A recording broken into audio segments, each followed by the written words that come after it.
Hi, this is James Page at Eurosatory 2026 for Soldier Modernisation. We're over with our friends at Echodyne and we're pleased to be talking to Grant Bennett. Grant, lovely to see you. Yeah, nice to be here. We're going to get into some interesting stuff about some of the kit we can see behind us, but why don't we start by just telling us a little bit about yourself and what you do here? I'm Grant Bennett. I'm the Business Development Director for Echodyne for Europe, the European region, and work primarily on partnerships with some of the larger primes that we work with our technology. All right, great. Well, one of the things we're going to talk about is CUAS systems, and they've changed, haven't they? It's now absolutely mission critical to have that kind of system in place. Yeah, I mean, counter UAS used to be a nice to have in the battlefield.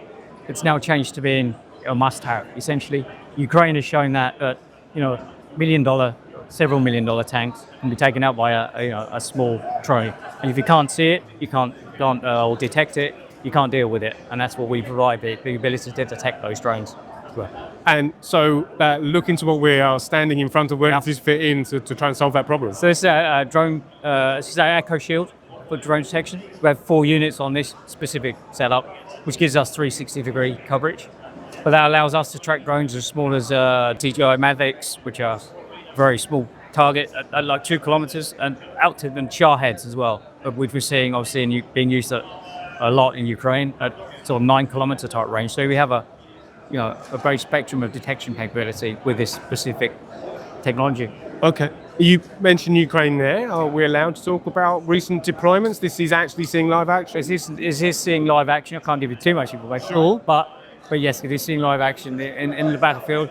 And it's a multi-domain radar as well. So we're seeing it being used not only on the halt, but as they used to use. Now we can do the on-the-move capability with this as well. So it's being used in a wide function in the battlefield. And on different vehicles, in different types of scenarios? Exactly that, yes. Even on UGV, so unattended ground vehicles.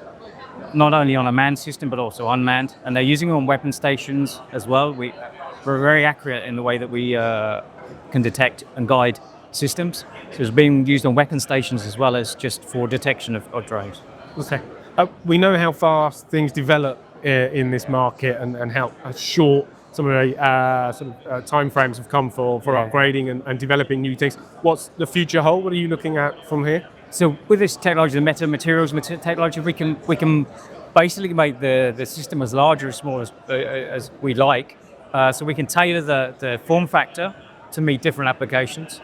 And it's a software-defined radar, which means we can also change the capability of the radar to work, which it does now work over water, or different types of applications for detection of also USBs, so drones on water. We can use the same radar, just with some software changes to be able to detect that.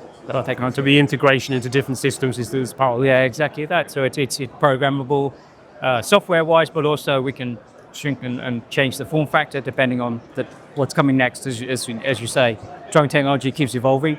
We have to keep up with that technology by changing our technology to maintain that ability of protection. All right, great. Well, look, thank you for giving us a quick run through of that, and it's really fascinating to hear how things are developing here at Echodyne.